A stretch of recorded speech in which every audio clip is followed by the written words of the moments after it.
இதில ஹீரோக்கு பார்த்தீங்கன்னா, டைம் ட்ராவல்னாவே என்னன்னே வந்து தெரியாது. ஏன்னா, இது வந்து 80ஸ், 70ஸ் அந்த மாரி வந்து எடுக்கப்பட்டது தான். அப்போ இருக்கும்போது வந்து காலத்த தாண்டி எதிர்காலத்துக்கு போணும். காலத்த தாண்டி இறந்த காலத்துக்கு வரணும்னா வந்து ஒண்ணுமே வந்து தெரியாம இருப்பாங்க.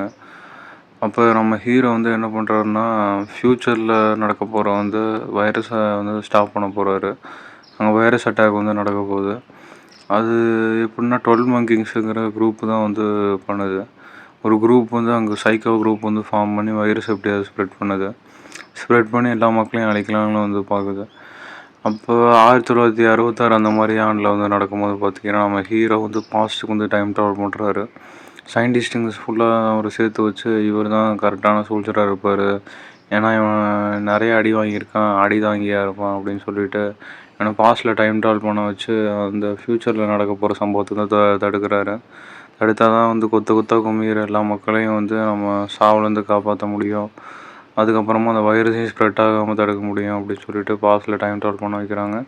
ஆனால் இந்த டைம் ட்ராவலோட தியரி பொறுத்த வரைக்கும் என்னென்னா, அந்த தியரியை வந்து மாற்ற முடியாது அப்படிங்கிறாங்க. அது நடந்த விஷயம் வந்து நடந்துக்கிட்டே தான் இருக்கும். திரும்பி திரும்பி லூப் ஆகிக்கிட்டே தான் இருக்கும். நீ வந்து பாஸ்ட்டில் போய் மாற்றலாம்னு நினச்சா அதை மாற்ற முடியாது. நீ எப்படி மாற்றலாம்னு நினச்சாலும் அது வேறு மாதிரி நடக்கும் அப்படிங்கிறாங்க. நான் பாஸ்ட்டில் டைம் ட்ராவல் பண்ணி போகும்போது பார்த்தீங்கன்னா, அந்த 12 மங்கீஸ் வந்து தடுக்கிறதுக்காக என்னென்ன வழியோ எல்லா வழியுமே வந்து செய்வான். ஆனால் கடைசியில் இவனும் சாகிற நிலைமைக்கு தான் போய் முடிவான். அதுக்கப்புறம் அவன் கூட வந்து நம்பி வந்த அவனோட கேர்ள் ஃப்ரெண்டும் வந்து சாகிற நிலைமைக்கு இடத்துல வந்துடுவான். ஆனால் ஜஸ்ட் மிஸ் ஆக தப்பிச்சிருவான். இந்த 12 மங்கிங்ஸில் டைம் ட்ராவல் வந்து வைரஸ் வந்து ஸ்ப்ரெட் பண்ணாமல் தடுக்கிறது தான் மெயினாக.